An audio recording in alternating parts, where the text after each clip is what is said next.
Welcome to Energy Thinks, a podcast where we explore the challenges of the energy future and talk about how we, the oil and gas industry, will lead. I'm Tisha Schuller, your host and the CEO of Adamantine Energy. It's season 8, and we are at a pivotal time, a time I'm calling the moment. Forces are conspiring to lay bare the myth of a simple and quick energy transition. So I want to focus this season on how and why the oil and gas industry should seize the moment by engaging positively, proactively, and with solutions. So of course, I wanted to speak again with Matt Kolesar, who's Chief Environmental Scientist at ExxonMobil. I think of Matt as a thought partner in all of my work, and the moment I really don't have figured out. So you'll hear we're exploring ideas for the first time on our conversation together today, which I hope and I think that you will really enjoy. If you would like to know more about the moment, you can go to energythinks.com. You can also subscribe to my newsletter. Both of these things are true. You'll find a link at our website that will take you to Substack. Please both subscribe and share. You can learn more about Matt Kolesar's biography in our show notes. I think you're really going to find our conversation about where courage is required in this work, because this is not easy. This is not easy, but we are serious people and we can do hard things. So I hope you enjoy my conversation with Matt Kolesar. Matt Kolesar, welcome back. Thank you so much for joining me on the Energy Thinks podcast. Thank you for having me again. It's a pleasure to be back. I'm so glad. I always love talking to you. And I'm glad our audience gets to sit in on one of our conversations. I want to start with your job. So, as Chief Environmental Scientist, you work in this weird world at the interface of climate action and energy pragmatism. So it's an important role. In the last few years, you've really, I think, stepped out and become an important voice and influencer in the methane policy space here in the US, but also you've been traveling around the world doing this. Can you talk about why this work is so important to you and why you've put methane at the center of your engagement agenda? Yeah, thank you for starting with my favorite topic. I mean, it's actually pretty straightforward and simple. Methane mitigation for our industry, oil and gas, is a no-brainer. It's something we know how to do. It's ultimately, in the grand scheme of decarbonization, it's affordable. It's a low-cost mitigation step. And something ExxonMobil's been working on for almost 15 years through early research with the University of Texas Environmental Defense Fund here in the US. And we've been advocating based on those learnings, originally in the United States and at the individual state level, for policy that matched those learnings on the availability of technology, the mitigation strategies. And we've now taken that, as you noted, and really gone around the world to try and share that. The US, unfortunately, has a bad reputation of high methane intensity oil and gas. I think a lot of that was born because we've done so much research and really a lot of transparency in the data availability and our reporting frameworks in the US. What we see now with these emerging technologies like satellites and airplanes is the rest of the sector has similar opportunities around the world. And so we're just trying to share and accelerate what the rest of the world can do to mitigate. The last thing I'll say, I mean, the US is in this wave, really unprecedented wave of new regulation and policy on methane. There's new mitigation rules, there's new reporting rules. We have the first price on carbon in the US in the form of the waste emissions charge, which kicked in January of this year. And we're really proud of Exxon's role in helping bring that to life, because we think that's all important, cost-effective climate policy. And to the extent the world needs and wants our products, particularly US produced products, we should produce those with the lowest methane intensity that we know how to do. And we think that as regulations enable that and create a level playing field. It's so interesting to start here because because I know you and I know Exxon and I know our industry, that being regulation forward is at this point common sense for the industry. But there's so many stakeholders out in the world and even pragmatic centrists, climate hawks, who just assume that the industry is anti climate action, anti-regulation. And I hope that this will be one of those podcasts that gets forwarded around to convey our sincerity in that regulations like methane regulations are good for the industry, because we want US oil and gas to be the resource of choice around the world as long as the world's using them. I'm curious, how do you engage with those stakeholders who are skeptical of industry and skeptical in particular of Exxon? I imagine you face that on a regular basis and just don't believe that the industry is sincere in its action. Yeah, that question brings me back to, gosh, probably 7 or 8 years ago when ExxonMobil started flying some of this remote sensing technology, airplanes, and early days of satellites. And you started to see things that's like, that's an emission source that I didn't fully appreciate. And that was in light of the studies coming out from the academics and the NGOs, particularly in North America, saying, hey, we think there's a disconnect between what we're seeing in the environment and what industry may be reporting. And a lot of skepticism given some of the historical rhetoric from those stakeholders. But we always thought it was pretty aligned and consistent with what we had seen. So we went out and tried to reinforce that and took that data, and ultimately, and a lot of skepticism from hearing it from us too, whether it was ExxonMobil or just they didn't want to believe it, others in the industry. And ultimately, I think what started to win them over is we showed them our data. We said, hey, listen, I'll admit I don't know how you run your business in the US, but I'll show you. I think ExxonMobil is a premier operator, and we take this very seriously, and we're seeing opportunities to improve. Here's our data. And I think that started to turn people a little bit. And it was just maybe just literally visually seeing it, or having a company like ours being honest and open and transparent, saying this is an issue for us and probably an issue for you that's worth looking into. I mean, there is still skepticism. I think the initial reaction is often regulatory burden and too much oversight and just going to increase the cost of goods. Again, for methane, why we feel so strongly in it is it doesn't have to be.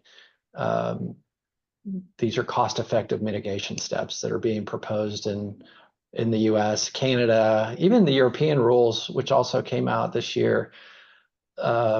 Not perfect regulations, but they're going to be very effective and cost effective ultimately. It's interesting this. I think you hit on something that I think is important, and I just want to get your take, which is, even though you have advocated for regulation, you've been very transparent. You're like your first meeting of almost any human is going to be skepticism, right? Like, how do you, when you have built relationships, and you and I have been a part of convenings that build rapport across sectors, across political divides, what's the way, like, what's required to get from skepticism to something that's more like engagement or trust? What is that path for you? Tisha, it's something you and I have talked about as long as I've known you, is finding common ground right off the bat. And I know methane's a sort of a wonky, technical, nuanced piece of the climate policy, but if you come right out front and say, hey, listen, methane's really important. We acknowledge that. We realize it oil and gas has a role to play here. Certainly there's other sectors involved for rising atmospheric methane concentrations, but oil and gas has the clearest path, the most cost-effective path. It's important, particularly when I talk to my industry peers, we're willing to share why we think that, how we address it. Again, we've been very clear and open and honest of willing to share anything we learn. We published a statistic that I think we're up to 27, 28 peer-reviewed journals just in the last 5 years on some sort of methane technology that our research team has participated in. So I think all of that culminates in an authentic and trusting environment, saying, hey, we're wide open. We'll share, we'll show. We've given tours to some of our new technologies out in the field to NGOs, investments, our peers. We've got a really novel monitoring center here in our Houston campus where we can watch our methane sensors 24/7 around the US. We showcase that to anyone that is interested and share that to help others. So that's a lot of words, but it's just open, authentic, and finding common ground. Yeah, and the thing I would add to that you just described is kind of showing up again and again and again. Like there's no one-hit wonder on building rapport, right? There's no one-hit wonder on building trust. And there's certainly not a straightforward path to winning someone over or changing their mind. It's like you show up again and again and again, and then you're both informed by these engagements. And P.S. I haven't gotten to tour your methane monitoring center on campus, and I want to do that. That sounds really cool and like something we should feature. And Hey, I want to make one more point about that. And again, something I think we've talked about quite often is,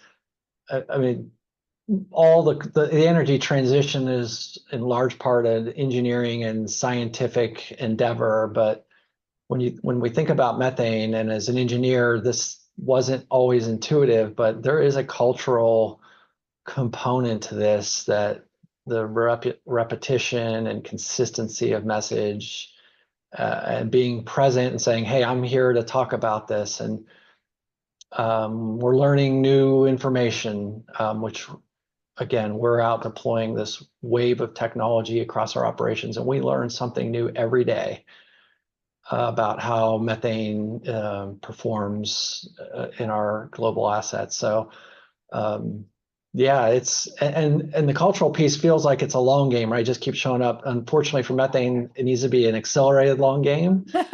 And it should be a very fast long game. As a former marathon runner, I can appreciate the idiosyncrasy of a fast long game, but that's a really great point. So we're talking about building rapport with the skeptics of our industry. Let's talk a little bit about onsides, like on our industry, in our industry, which includes US, our US peers, but also like national oil companies around the world that have various interests or incentives around addressing their emissions. What's your approach, or do you have an approach to engaging other oil and gas companies and why they would even do this? For those that are skeptical, let's just set aside the companies that are, very proactive. For those that are like, I don't really see a value proposition. People don't believe me anyway. I'm not gonna, like, why would I? Do you have an approach to engaging, or what would you say to those organizations? It's a very similar experience. And what we have found, and again, shouldn't be too surprising, but what we've heard is when ExxonMobil is a very large 140-year-old company, makes a public signal that says this is important and we think this can be done quickly and effectively, I think that gets a lot of people's attention and opens a lot of doors. So we do get to leverage our history and our size and scale.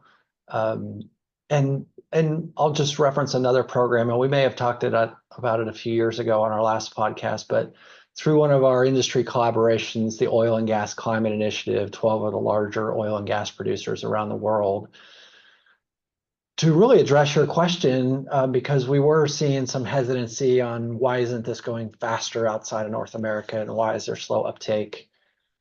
So we started a program to essentially fund satellite monitoring for some of the less mature regions of the world as far as climate policy and methane understanding, and showed them imagery of where they were having methane issues. And just to maintain their trust, we just gave them the data and said, hey, this isn't going to the media, this isn't going to regulators, but we think it's important that you know this information is available to you and the service is available to you and this opportunity is available to you. And we are here to answer any questions. And we saw light bulbs go off around the world, because you can show them a color photograph of their equipment with a multicolor methane plume coming off it with these new technologies.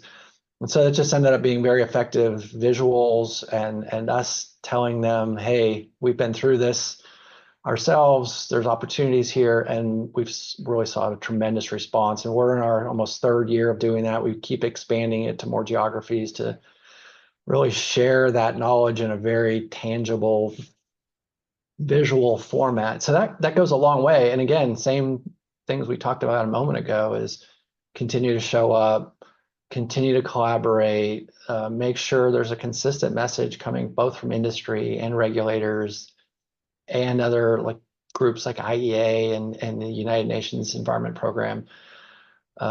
So we're really proud that we've collaborated with them, and I think it's been a very consistent message. I think it's so important, and we're going to talk about the moment a little bit later in this podcast, but to the extent that those of us in industry think that the energy transition will be longer and more complex than I think any of us initially thought, and there's need for oil and gas, it's really in everyone's best interest to depoliticize action on climate. And I think what you're describing is if ExxonMobil is going to other companies and saying, this is what we're doing, this is why, this is how we can help, it depoliticizes it, takes it out of the us versus them, and they're making us the problem, and instead allows us to be leaders and part of the solution at a time when I think the world is going to actually want reasons to say yes to letting us come to the table. So I think that's a really interesting. Is it your experience that it kind of depoliticizes some of this climate stuff when you're the one bringing the solutions? I think so, and particularly for methane. Again, I think it's sort of a unicorn political issue or a climate policy issue where there's almost universal alignment. Now there are, as we've talked about, there's people that may not be fully bought in and fully committed for lack of awareness. Maybe there's some leadership issues with some parts of the world. There's other challenging societal issues where there might be oil and gas. And so we try and talk through all of that. But yeah, I do think a consistent presentation by ExxonMobil, and we're not alone. There's other industry leaders too. It goes a long way. So let's stay on this global theme, because climate, of course, is a global challenge, and energy demand rather than just supply is going to be central to how we ultimately solve climate. And so I think there's just so much for us to talk and think about around rising energy demand domestically and around the world. I'm interested, ExxonMobil just recently released an outlook, and I would love for you to digest it for us and tell us, please save us a little bit of reading and tell us the key, what are the key takeaways that maybe we can draw on for our conversation here?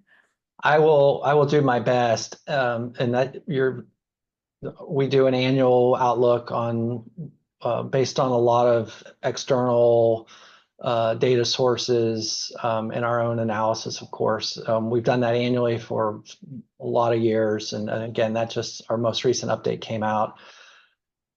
I guess there's a couple of headlines, not new, I think just consistent and persistent messages is the world's population continues to grow. I think the statistic we have in there this year is the world will add 1 million people every 6 days. Whoa, that's So, something. so Yeah. 2 billion people by 2050. Um, Energy demand will continue to increase. And so again, we estimate by 2050, it'll be up 15% from today, largely driven by the non-OECD or sort of the underdeveloped countries. OECD countries, developed countries, we actually think energy efficiency will kick in and energy demand will go down about 10% in that part of the world, but go up 25% in the developing world. So a net change of plus 15. And so why that's such an important acknowledgement, and that's not inconsistent with the IEA and other third parties that analyze this information.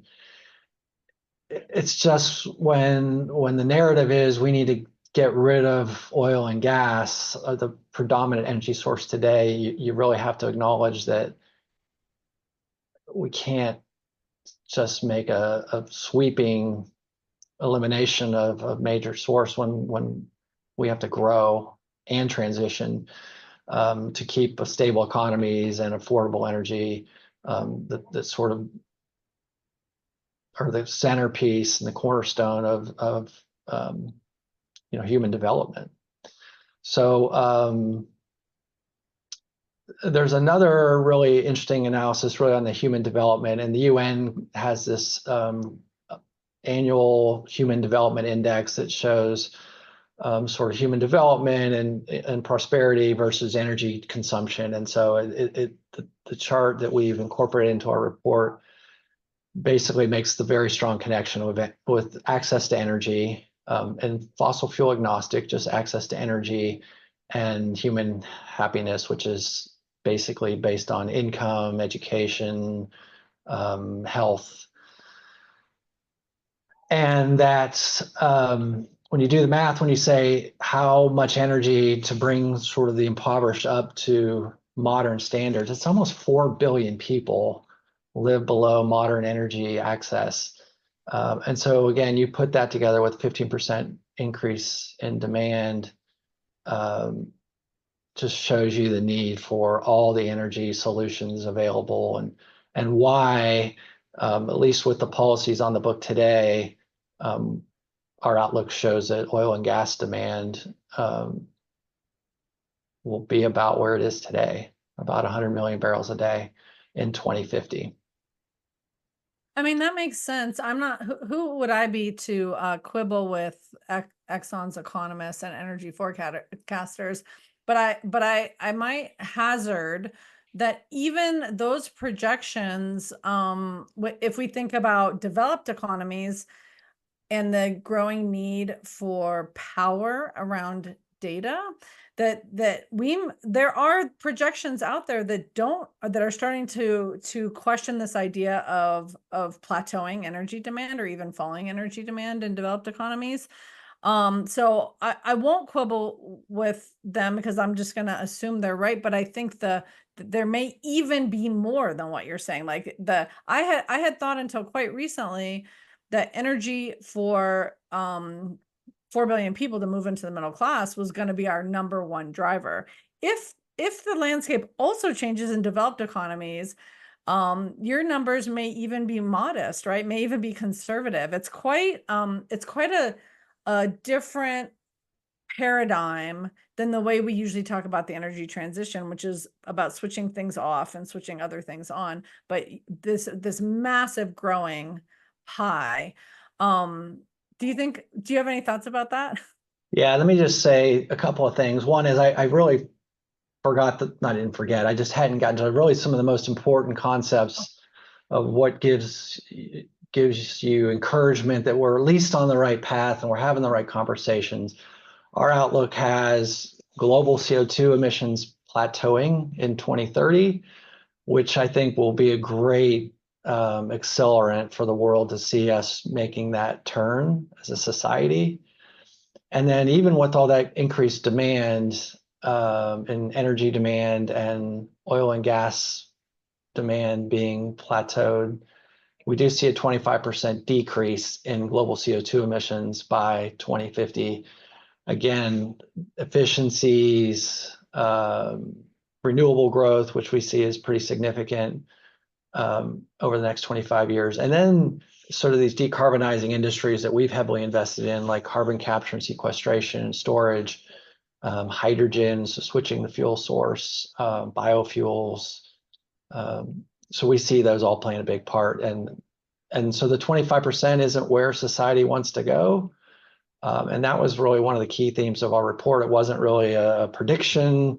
It wasn't how we want the world to go. We were just trying to show this is how we see it.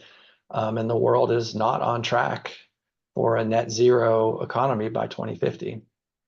I'm so glad that you said all that, because the idea, if you and I spend the rest of our podcast talking about how much oil and gas the world's going to need, like, we've missed the opportunity, like the opportunity that you and I are so committed to, which is the opportunity to say, let's have a clear, honest dialogue about where we are at emissions, and if we prioritize reducing emissions, what decisions would we make differently together? And I think that's, in some ways, I'm actually heartened by your idea of plateauing emissions in 2030 and then the 25% reduction. Like you said, it's not where we want to go, but it is, if you could bring 4 billion people into the middle class and reduce emissions, that would be quite an accomplishment, and gives us, if that becomes the base case, then the collaborations are about, and then what? And then what can we do? Maybe it's adaptation.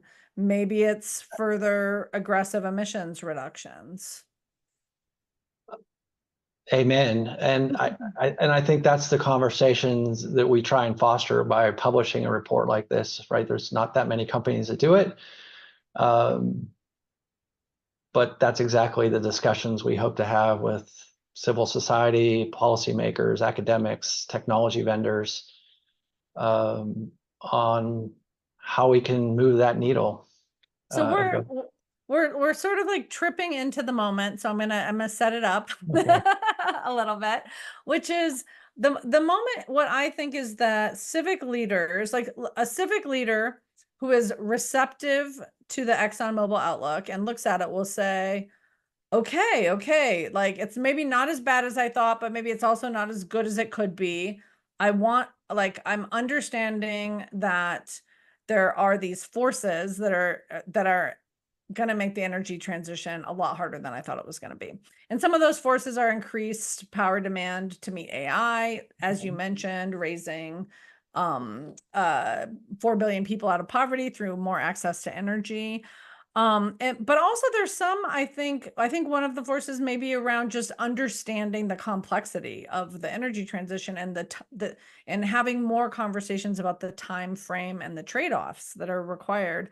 I'm curious if this idea of the moment, like this time that's coming where there may be more receptivity to these more nuanced conversations, if you think that is true, if that's reflected in your outlook.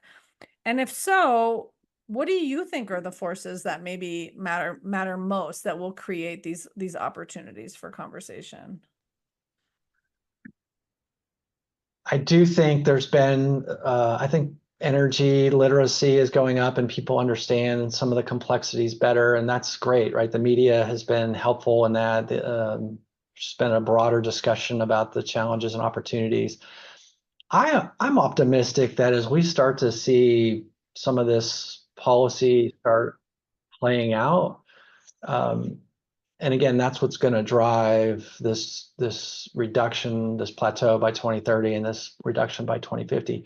I think as people start to see that and see what has worked and what hasn't worked, I think that'll really start to accelerate and open up discussions. And so we've talked before, I think, about the Inflation Reduction Act, and very powerful piece of legislation that has a lot of incentives. It does a lot of things right. Incentivizes a carbon intensity type discussion, and that's how it incentivizes decarbonization. And that law just passed its 2-year birthday, so it's a pretty new. I don't think we've actually seen any actual reductions from that yet, but we've seen this wave of projects that's been spurred by that that'll start being built and rolled into the economy over the next several years. I'm very hopeful that that's really, I know that's US North American based, but I think it'll be a model to the world that says, hey, this is how this can play out.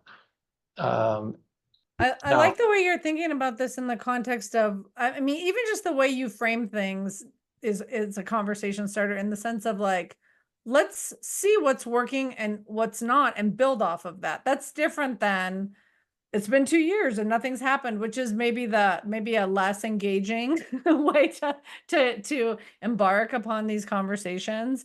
So there's going to be this level of build, and have you do you think there's some forces that I'm missing? Do you think there's some other factors that are going to create space for conversation around the moment? again, I feel like we've talked about this for 5 years. It comes down to trust and being open. And I mean, these are tough conversations, right? There's a very strong emotional connection to people's beliefs that, um, the climate change is threatening their environment, which ExxonMobil and I personally very strongly agree with. So that automatically creates an emotional component to this. And so from that moment, it's not just a science or engineering or math problem to negotiate. It's an emotional space to negotiate. And you have to be open and negotiate that up front and know that that has to be part of it. And so as an engineer and a scientist, and my wife can validate this, those are hard rooms to walk into to say, I know the math answer, but we have to walk through the emotional piece of this too. And that could lead to different outcomes and often That does. That's a really, really interesting point. I found I was at a energy executives conference over the past weekend, and I had a number of there sometimes like unengineering scientist interpretation of these polarized spaces is it's like a religion. And I actually think instead of it's like a religion as a critique, it's like a religion could be an informing statement. Like we are talking into we are walking into, I hadn't thought of it about this as a force, but I'm going to, given your response.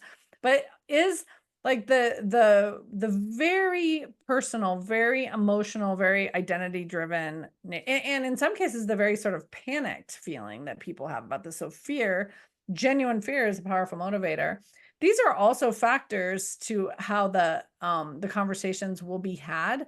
I'm wondering if there's a way to use those to make space for better conversations. And I think that's all about how we show up. Like you said, I hadn't really thought about it, but I think there's every indication, as you said, that we are getting an emotionally driven energy transition. And so what does that mean for optimizing outcomes? I'm not sure, but we should tend to that interest and that concern. Yeah, I 100% agree. We're fully aligned again. I think, again, the reasons we publish things like our global outlook and our advancing climate solutions is to foster that discussion, right? To be as transparent as we can on where we see the opportunities and the challenges and have those discussions. I'm curious. My last podcast guest said, I don't think the moment is here yet. Like I haven't yet had a policymaker say, "Oh my gosh, this is harder than I thought. Help me, oil and gas industry." I'm curious. Have you seen the moment at play? Have you seen either civic leaders or other leaders say, like, "Wow, this is what's working. This isn't what not. Is that I need help, or I need new partners. I need a new way of thinking." Have you seen any of this at play yet? Honestly, my engagement in that space has always been very positive. Not that people, you know, take what we offer. And, I've spoken positively about the US methane regulations and the waste emission charge and the Inflation Reduction Act. Those are not perfect for us, right? Those are going to cost industry money, but that's money well spent. And they're largely thematically very well written regulations and legislation. And I think, most serious policymakers that are willing to talk to us want to hear what we have to say and know that we're going to come we've done our homework. We are there to be solution oriented. And that we acknowledge that they may not agree with everything we have to say, and that's okay. There's not just one way to navigate this transition. There's a lot of ways. And we've tried to be a lot more transparent about, we are honestly technology agnostic. Your energy source of choice, the world's going to need all of them, right? Based on what we just talked about with the population and energy growth. We don't have the luxury of picking sources we don't like. We just have to focus on the carbon intensity of those and drive those down to as low as we can. I like something you said in there, which is that serious policymakers, and I think we could also say serious climate hawks, serious activists. There are a lot of very well-intentioned and serious people out there who understand the complexity of this transition. And so I like that you sort of discerned out that piece, because it's I think it's both a compliment and also helps to kind of separate a little bit away from the chaff. But then you said something else too, which is like, and we come well prepared, like well prepared. Also, you didn't say this word, but I would say humble. Like we understand, we have ideas, and we may not agree, but let's have a conversation. That's a really important pairing, like the serious partner, the serious stakeholder, but also that we show up in a serious way. Hey, and listen, this is a hard topic. There should be skepticism all around, and we should expect to be challenged.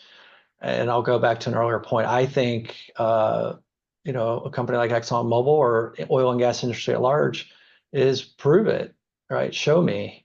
And so some of that takes some time. I mean, our greenhouse gas emissions are down, our methane emissions way down over the last decade. And we've got a whole suite of decarbonization projects, both within our company and where we're helping other industries decarbonize. Those are still in engineering and groundbreaking and civil engineering work. So I think, again, as people start seeing material changes to our business and backing up what we have to say in the transition, I think that just continues to foster the relationship and build that trust. I really appreciate that perspective. Let's talk a little bit more about how we talk to people, how we engage. So I wrote a piece pretty recently called "The Offense Myth." It is now, I think, my most charged piece. Like it's really incited some posts and conversation and discussion. And the premise for our listeners who haven't read it, we'll link it in the show notes, is that the industry needs to, like the offense myth is that industry needs to come together and we need to fight. We need to go on offense and we need to fight our opponents. And of course, I think that's a myth, and we have tried that and it hasn't worked out so great. Your response to me was, we have a lot to talk about. So I'm hoping I could put you on the spot and you could tell me what you think I got right and what you think I got wrong there.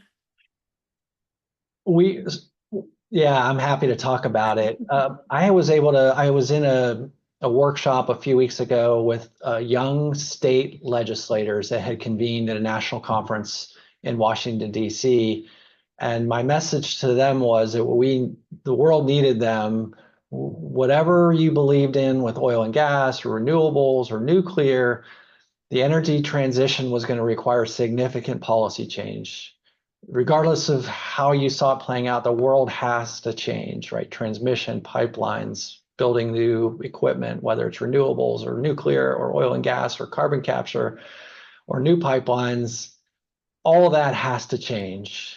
EV charging networks. I mean, all of it's going to require policy, permitting. And so my message to them was, you have to be an active participant in this, and regardless of how pro or con ExxonMobil or oil and gas. And so when I read your piece on the offense, and the myth is, I think the industry, really anyone that's engaged in the transition would think, hey, this is a policy-rich environment, literally, because there's so much change in the energy field right now, probably unprecedented in American history for sure. And so, yeah, the natural inclination is sort of the errors that you pointed out, and like, well, let's collaborate and let's really overwhelm them with data. But the collaboration has to be with the stakeholder. I mean, there is certain value in aligning as an industry on, hey, here's the permitting reform that we think would be most effective. Here's how we should align around pore space for carbon capture, methane rules. So there's some value in that, but ultimately, to be successful and get effective policy and accelerated policy is to come and engage and be willing to engage even those that you think haven't been historical allies. So you asked me what I think you got right, or maybe didn't get right. The engagement part's spot on. And maybe this is another piece you got right. I mean, I think the word offense, almost by its definition, hints at this aggressive and my way or no way. And that couldn't be further from the truth. Got a very educated civil society, public, very talented policymakers and legislators. I mean, come prepared and have open and honest discussions about how we can navigate this together. There's something inherent in what you said that I don't think is a given for, I don't know if it's even a given for me, but not our audience, but I'm wondering if it should be. So this is a genuine brainstorm question, which is, when you tell these young legislators, like, we need you, like, you're like, we need you, even if we don't agree with you, or I don't agree with you. What you're really, I think the opportunity you're creating is, like, you want legislators who are serious and who are open to understanding how hard this will actually be, and to create, for us to have any room to step into that, for that, like, to educate, for us to educate first, they just have to be open to the idea that we want them to be serious, whether they're with us or not. We're not trying to convince them that our way is right. We're just trying to create a space where they can be serious, or something like that. I think that's a really interesting way of framing that, like, we need you, and we'll be here, like, with information and a point of view to help. But the more important thing is that serious people get serious about a really complex energy transition. Do you think that there's something in there? Again, I think the group I got to engage with was a very committed group of young, active legislators that wanted to make a difference and had high ambition. So that was a very receptive. And again, I didn't go in there. It's like, this is how it's got to go, and this is ExxonMobil's view of the world. It was a very open, and I think it was a little disarming that someone from ExxonMobil would come and say, there's lots of choices on future energy, but you're going to need more. It needs to be decarbonized. Here's some choices for you. And really the only recommendation that we made is to say you should really decouple fossil fuel, oil and gas use from the emissions. Right. We said, if you really want to accelerate this and try and maintain the 100-year, multi-trillion-dollar infrastructure that was built in the US, you really want to leverage that infrastructure as much as you can during this transition. So allow alternate fuels, allow a carbon capture system to be put on a steel plant or a cement plant or a fertilizer plant, because that'll accelerate it. And so we shouldn't vilify those solutions just because they come from an industry that we may not be familiar with. Any things you think I got wrong, or that I'm missing, or that you want to provide another point of view on?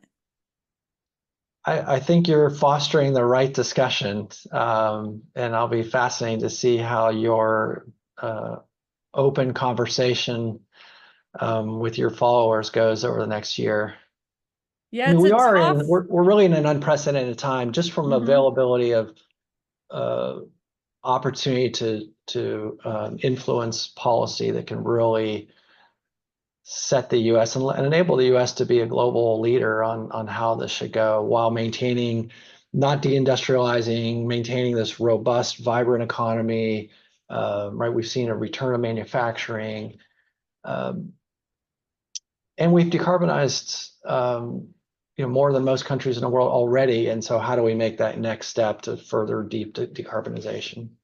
Well, and the thing we didn't acknowledge in terms of the like the offense myth and even your engagement is this is hard. Like you make it look and sound easy, but I know from personal experience when you're in a room of hostile 20 somethings or 30 somethings or 50 somethings, like when you leave, you're exhausted and you feel like a little bit hurt and maybe kind of angry, and like this is hard. Like the work that we're talking about doing, this kind of open-ended, open-minded engagement, it requires a kind of courage and a kind of like maybe stoicism that we weren't trained to do. And that's like that is like the offense myth, I think feeds that, like going on offense, like, oh, let's get in there. Like that kind of feels good. You can go in for the fight. But going in and letting people say things that you don't agree with for a long time and maybe critique you and your organization and your industry, that's much harder. And I just want to acknowledge that as well.